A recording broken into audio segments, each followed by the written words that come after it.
Okay, so I'm not going to talk about tools. We also do use Majestic, and I've got a slide at the end just telling you about the kind of tools for using for content marketing. Okay, do you need to? That's good. Yeah. So I'm going to talk about how we do content outreach and content optimization, if you will. I run a SEO and social agency. We kind of now rebranding to a content agency because social now is a completely different thing than what we called it social 3 years ago. I also run a couple of blogs, SEO Chicks, co-founder of State of Search, if anyone knows of that. As I said, run an SEO agency, and a lot of what we do, in fact, I would say 80% of what we do is content outreach. So I'm going to talk to you first about content in its essence, and I want to start off with creativity, because this is the core of everything we do. I really want to get away from the thought that SEOs are techies, because if anything, we are techies, but at the core of it all, we're all about creativity. We're all about trying to figure out new ways of doing things that we now have new rules for after all the black and white animals updates. If you can start off thinking of your mind as an iceberg. I know it's quite a one-on-one psychology, but your brain is kind of made out of your conscious and your subconscious. The more you can access your subconscious and try to connect with all the power in your brain, the better you will be at content outreach. So in our agency, we have a few rules. So I believe that it's really important to rest your mind. To be able to work your mind at its very best, you need to rest it. So I know a lot of agency owners are not going to agree with this, but I don't believe in working overtime. If you work overtime and you do the same thing over and over again, you're going to lose the creativity and the thought process that's needed. Mix it up. I really encourage everyone to have a hobby, exercise, or anything that isn't to do with what you do on a daily basis. Because if you don't have that, you will get quite one-track minded. Be open to new ideas. I would say for anyone that does content outreach, keep a little notepad with you wherever you go, even in on your bedside table, because you don't know when you're going to have that great idea. In fact, it's more likely to happen when you're not at work, because you are resting and you are open to coming up with ideas. Talk to people. Any people, not just people in the industry. You will get more inspiration probably from people that don't think exactly like us. Get inspired, learn something new. Again, not necessarily just about what we are doing as SEOs or content people, but for example, if you work for a client, find out more about what they do by trying it, by getting to know more people in that kind of thought process and so on. I know everyone's thinking, this is really basic. If it was so basic, everyone would be great at content. Did anyone watch this program last night? Horizon on BBC Two? I've given you a link, and I also tweeted it earlier today, so you can go and pick that up on Twitter. It's a very much recommended watch, because it's all about how the creative mind works and how you can access that the best. Like one of the things that they mentioned was that to be able to access your creative mind is quite good to have something else to do. They found that if you give someone a whole bucket of Lego and you have to sort it by color, by doing something that is kind of to the logical brain and having your kind of senses kind of stimulated, makes you think better. So maybe try to think about bringing things like that into where you work. Wherever works for you, of course, but definitely recommend having a look. So where we always start is the brainstorm and the idea. This picture we took earlier, Josie, I know you love me showing this. Get together is such an important part of how you start brainstorm. Talk about things, get some magazines, read some new stuff, say what do you think about that? Because if you can get two people firing off each other like a chain reaction, then you will start being able to gather ideas. There's no such thing as a shit idea. There could be an idea that won't work, but it doesn't mean that's shit. It might be work for something else. make sure that you keep all those ideas somewhere. For example, have a whiteboard, have a Google Docs document, a spreadsheet, it could be anything. Just make sure that you keep all those ideas because they can be used for loads of different things, clients, things that comes up later. I think this is one of the most underestimated areas for content outreach, is using the data you already have. For example, if you search for the word maxi dresses in Google keyword tool, you will get like 18,000 searches in February. Wow, that's huge. Then you look at Google Trends and you say, blimey, it's going to nearly double in June and July. This is the time to write about maxi dresses. You're currently ranking number 11. Write about maxi dresses. Find a way to get that into your content strategies. Of course, not if you are selling medicine, Viagra. Yes, Viagra. Maybe not, but if it's fashion that you do. This is just an example to show you that you need to use those tools that you have available to you. And not just the Google keyword tools or trends, but also using your own analytics. The amount of times that I've found gold nuggets of information in an analytics, I don't think I could count it, especially for retail site. You will notice things like searches for products that you didn't think was very popular, and it's not necessarily that you're ranking high. Like one of my clients, I found 3 new brands I'd never heard of that had a sudden peak in traffic, and the ranking hadn't really increased, so it meant that people were searching more for it. So we're like, okay, we need to increase the content we have on these brands and feature it. Don't restrict yourself to one topic.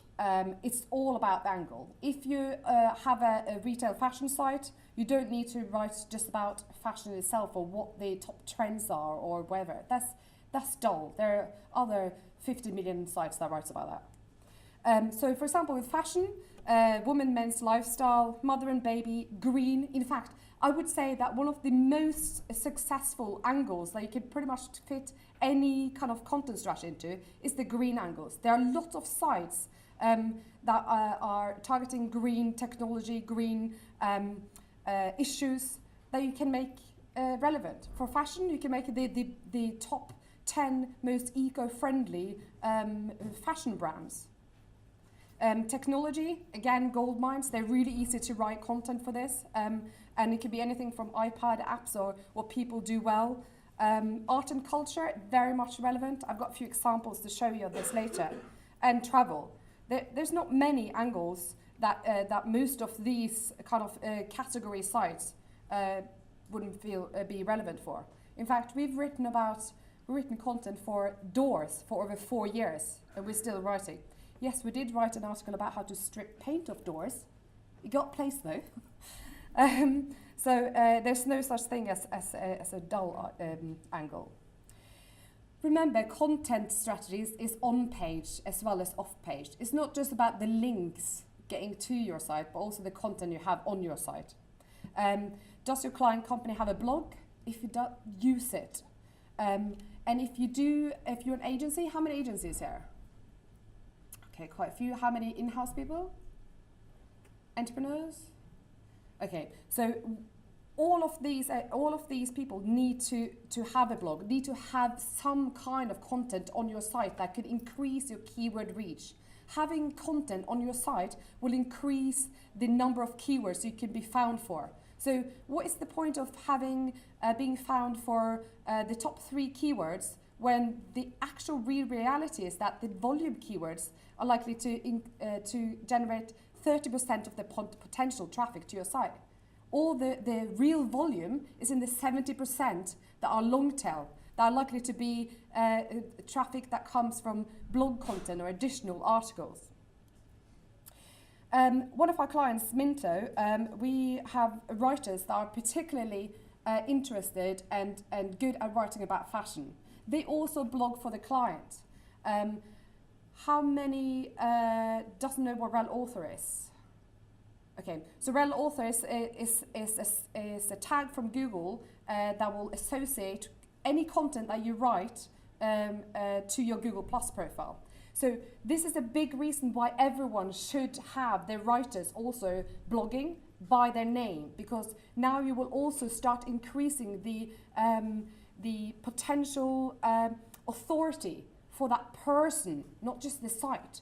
In the future, we're not going to be talking just about link building. We're going to be talking about authorities of people, of writers. It's going full circles. We're back to journalism country. It's about writers, about good writers.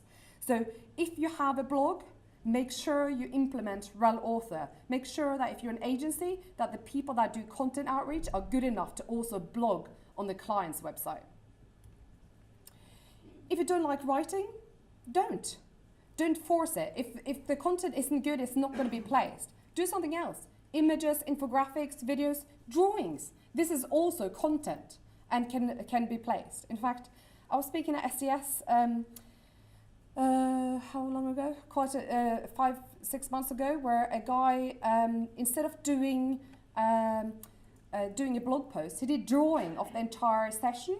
And I thought that was just absolutely awesome. That told you more than anything. And I tweeted it and I shared and said, this is cool and featured it, etc. So if you can do it well, that kind of content is maybe more relevant and more likely to be placed than anything else. So I would say one thing though, when we're on the subject of infographics, don't just do an infographic for the sake of it. It has to be for a reason. Infographics are very much a medium that should be used when you have to describe something really difficult, or if you have to summarize something huge into one image. Loads of statistics, for example, or like with the Green Deal Initiative, where we explained how this quite complicated initiative worked in an infographic. But don't just do infographic because everyone else is doing it. I would say there is 2 major rules of writing. Our head of content, Ben, he's just taken a writing course quite recently, and what the 2 things that they concentrated on throughout the writing course was why you and why now. These are questions that every publisher, no matter what they are, will be asking when they get your content. Why is this person going to be authoritative or good about expert on the specific topic? Have you done some research? Have you experienced writing about this topic before? All that kind of information, make sure you include that when you do the pitch. They will be asking themselves that question. Topics that you care about will always do better. So make sure that you utilize that first. So I've got a few examples here. Ben, he loves cycling. And he wrote this blog post about London's best cycle cafes. Like, I think anything that is close to your heart, that you care about, will do much better, because it will filter through. It will show that you know this topic. Matt loves street art. He's written loads of articles that are relevant for culture and art. Josie just loves fashion. I really like this article actually about how to dress like a true Londoner. Those kind of articles, those kind of content that isn't necessarily like a huge essay, it's not overly complicated, but it's something you're passionate about. That is likely to do better than any other content that you write. Second question, why now? Is there any seasonality to it? Current affair, popular culture? For example, Mad Men is starting in two weeks, I believe. Yeah, 2-3 weeks. Mad Men is one of those things that goes really well on social. Anyone that does fashion, you need to be starting that now, because that is going to be, like, in the next 3 weeks, people are going to be writing loads about it, and it's going to be seasonality.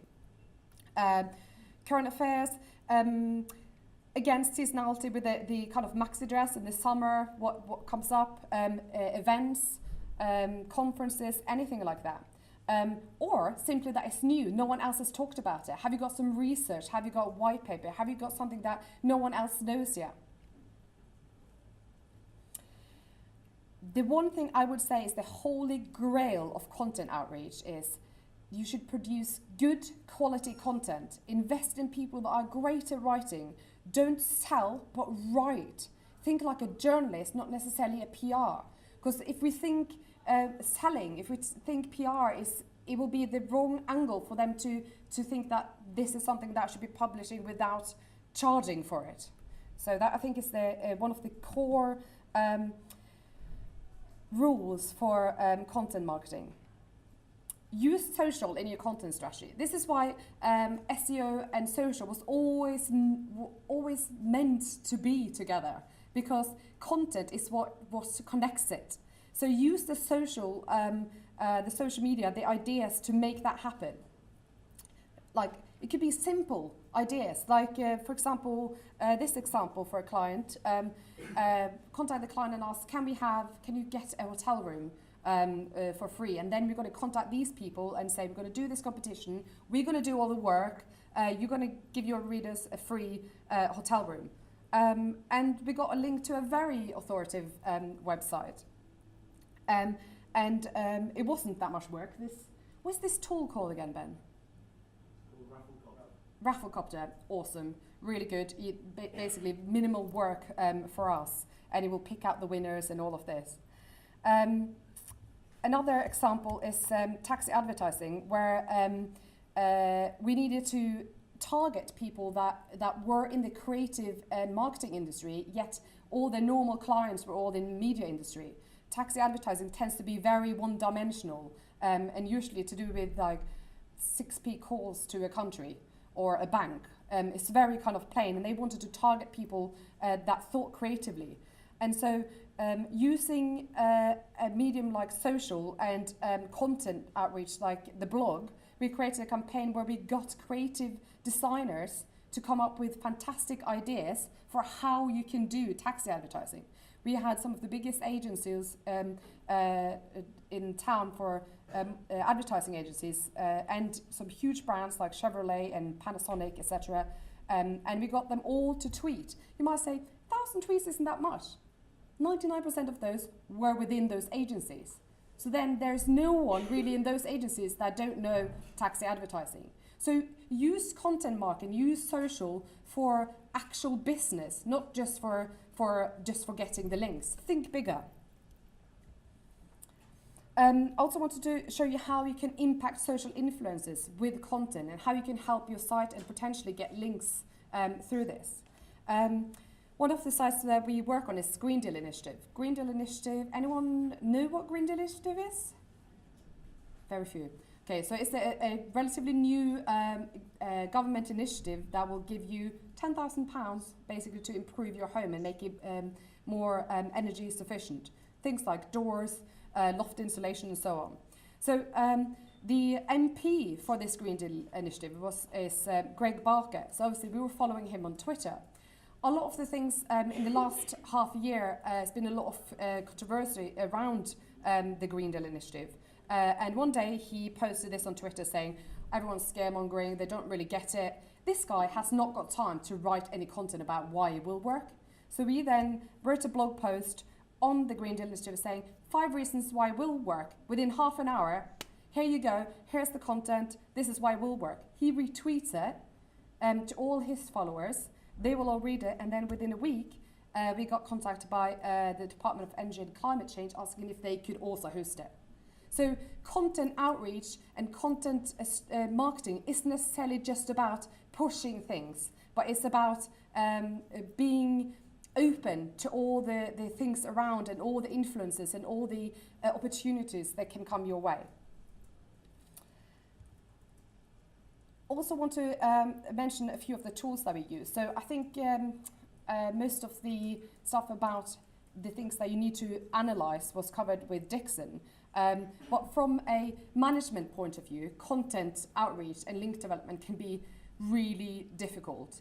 And we've tried a lot of tools to make this happen. And at the moment, LinkDex works the best for us in terms of being able to manage the process with loads of different content outreach people. In fact, we also use it now with the PR departments because they can see who we've targeted and who we haven't. We can see what they've done and so on.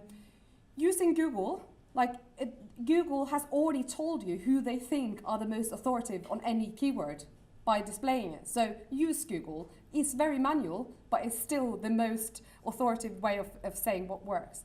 BusStream is also an amazing tool, especially for prospecting, for finding links. A lot of the time, like old school, we used to have to put in commands like fashion blogs, in URL guest post or something, and this would take forever, while BusStream does pretty much all of that for you. I think BusStream is also talking about being integrated to LinkDex, but you ask one of the LinkDex guys later about that. And obviously we also use Majestic, but Majestic actually feeds LinkDex anyway. That is what I have for today. I've left hopefully 10 minutes for questions. Anyone? Questions? Thank you. Yeah.